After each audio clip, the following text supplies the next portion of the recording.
여러분 안녕하십니까? 헬로티비 뉴스입니다. 의정부 도시공사가 출범했습니다. 지역 대규모 개발 사업의 적극적인 추진을 위해 설립됐는데요. 특히 반환 미군 기지 개발 사업을 역점적으로 추진한다는 방침입니다. 이재필 기자의 보도입니다. 의정부 도시공사가 시민들에게 첫 선을 보였습니다. 기존 의정부 시설관리공단에서 조직을 변경해 새롭게 출발한 겁니다. 의정부시는 관내 대규모 개발 사업의 전문적인 추진을 위해 도시공사를 설립했습니다. 특히 도시공사를 통해 개발 사업을 추진하면 그 이익을 고스란히 지역을 위해 재투자할 수 있다는 장점이 있습니다. 공공시설 건립과 기반시설 설치 등 우리 지역의 재투자가 이루어지도록 하겠습니다. 시민들에게 더 나은 도시 환경과 서비스를 제공하도록 최선의 노력을 다하도록 하겠습니다. 의정부시는 자체 개발 사업 발굴로 기업 유치를 위한 인프라를 조성하는 한편 양질의 일자리를 창출할 수 있을 것으로 기대했습니다. 특히 의정부 도시공사는 캠프카일 등 반환 미군 공여지 개발 사업을 역점 추진할 방침입니다.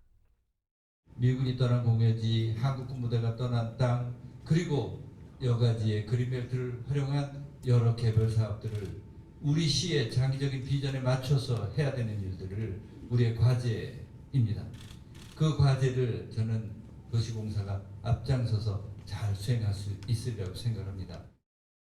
공식 출범한 의정부 도시공사가 지역 균형 발전이라는 중요한 과제를 성공적으로 풀 수 있을지 관심이 집중됩니다. 헬로티비 뉴스 이재필입니다. 포천시가 기회발전 특구 지정을 위한 기업 유치 활동의 일환으로 부산 백스코에서 진행 중인 2024 드론쇼 코리아에 참가했다고 7일 밝혔습니다. 이번 행사에는 국내외 드론 관련 기업 229개사가 참가했는데요.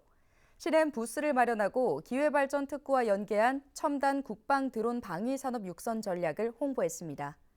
특히 드론 산업 인프라 시설과 지원 사업 추진 전략을 선보이는 데 주력했는데요. 한편 시는 최근 국토교통부에서 주관한 드론 실증 도시 구축 사업에도 선정됐습니다.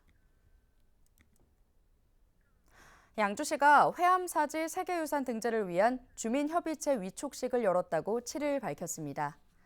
강수현 양주시장은 주민협의체 위원 20명에게 위촉장을 수여했는데요. 위촉된 위원들은 앞으로 2년 동안 회암사지 세계유산 등재를 위해 교육과 홍보 등 활동을 펼칠 예정입니다. 한편 양주 회암사지는 지난 2022년 유네스코 세계유산 잠정 목록에 선정됐는데요. 이후 양주시는 전담팀을 구성해 학술 연구를 진행하는 등 유네스코 세계유산 등재를 위한 사업을 추진 중입니다. 동두천시가 반부패 청렴 행정 종합계획을 수립해 추진합니다. 시는 국민권익위원회의 2023년 종합청렴도 평가 결과를 바탕으로 개선 대책을 마련했는데요. 부패 방지 시스템 구축과 공익신고 활성화 등 3대 추진 과제와 이에 따른 40개 세부 과제를 실행합니다. 양주시 옥정 1동이 대규모 공동주택 입주를 앞두고 효율적인 민원 처리를 위해 온라인 전입신고 홍보에 나섰습니다. 옥정 신도시에는 올해 약 4,000세대가 입주할 예정인데요. 공동인증서만 있으면 행정복지센터를 방문하지 않아도 온라인으로 전입신고를 할 수 있습니다. 또한 확정일자와 임대차 신고도 금융인증서만 있으면 부동산 거래관리 시스템 홈페이지를 통해 처리할 수 있습니다. 연천군이 오는 6월까지 농업기계임대사업소를 주말에도 운영합니다. 연천군은 주말 운영을 위해 전담인력 10명을 농업기계임대사업소에 투입했는데요. 연천군에 주민등록을 두거나 경작지가 있는 농업인은 사전 예약 후 농기계를 임대할 수 있습니다. 농업기계임대사업소는 74종, 367대의 농기계를 보유하고 있는데요. 트랙터 사용 교육과 농기계 현장 기술 지원 등도 운영하고 있습니다. 의정부 음악도서관이 음악 감상회 뮤직 토크 살롱을 운영합니다. 뮤직 토크 살롱은 이용자가 일일 DJ가 돼 선곡한 음악을 참여자들에게 소개하고 감상평을 나누는 프로그램인데요. 프로그램은 별도의 강사 없이 자유롭게 진행됩니다. 자세한 내용은 음악도서관 홈페이지에서 확인할 수 있습니다. 항의성 민원에 시달리던 공무원이 극단적인 선택을 하는 사건이 발생했습니다. 지역에서는 악성 민원으로부터 공무원을 보호할 수 있는 제도적인 장치가 필요하다는 목소리가 나옵니다. 김진재 기자입니다.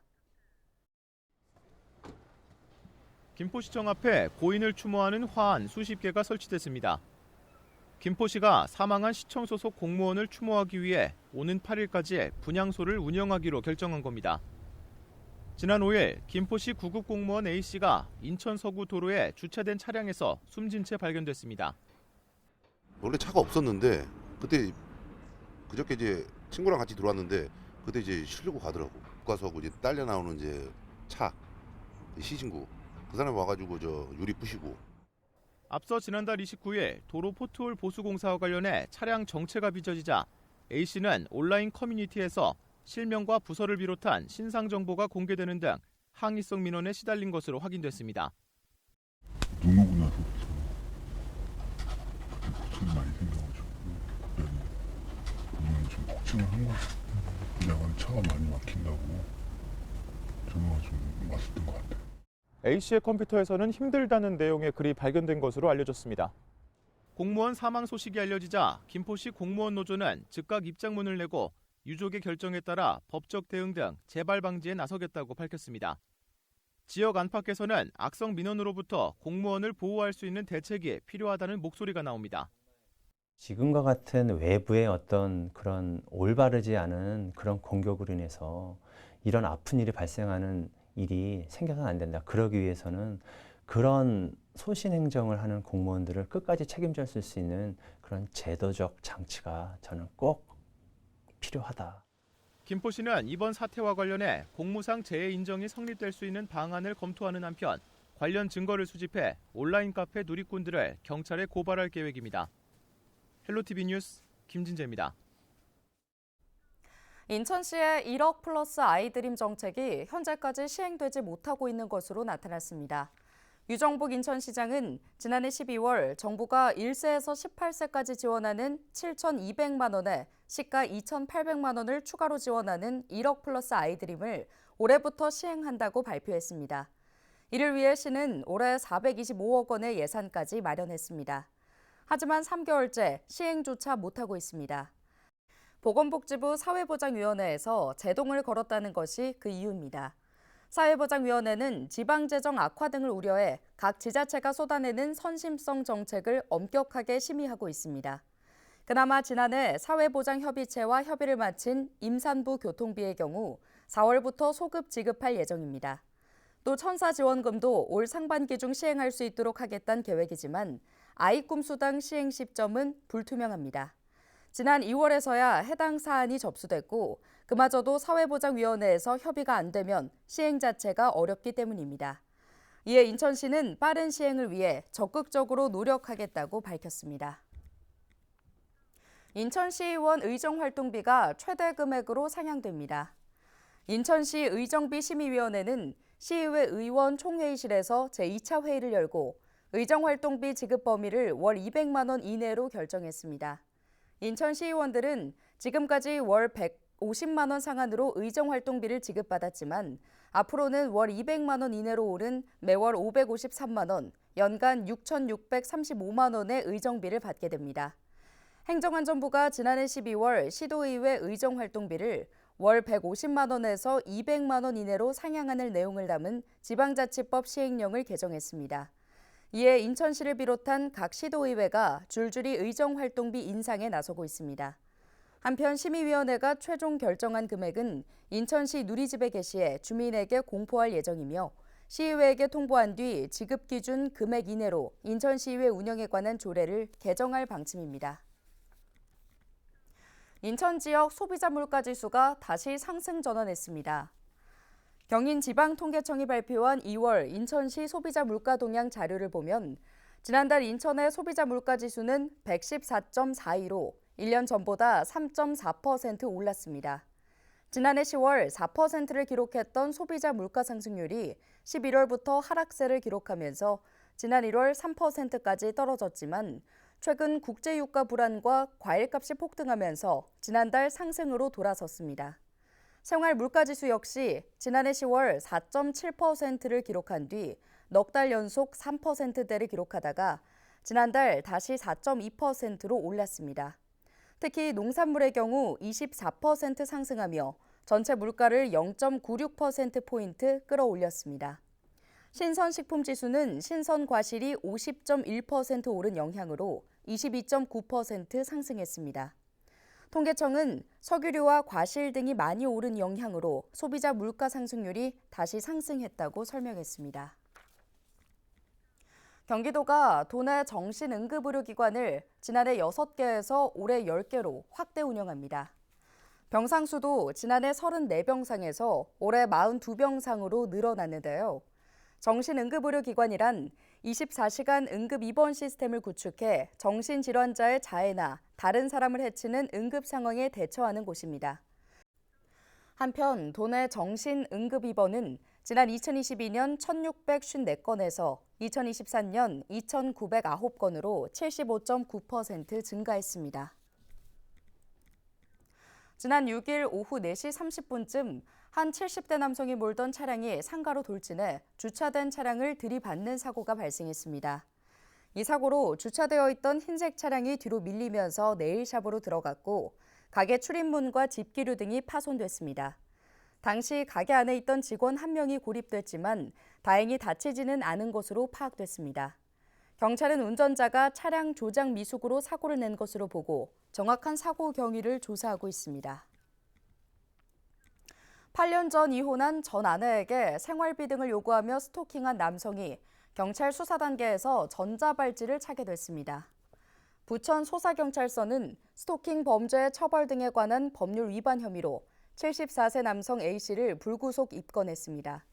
전 아내인 B씨를 지속적으로 스토킹한 혐의를 받고 있는 A씨는 과거에도 협박이나 스토킹 범죄 등을 저질렀다가 불구속 입건된 적이 있습니다.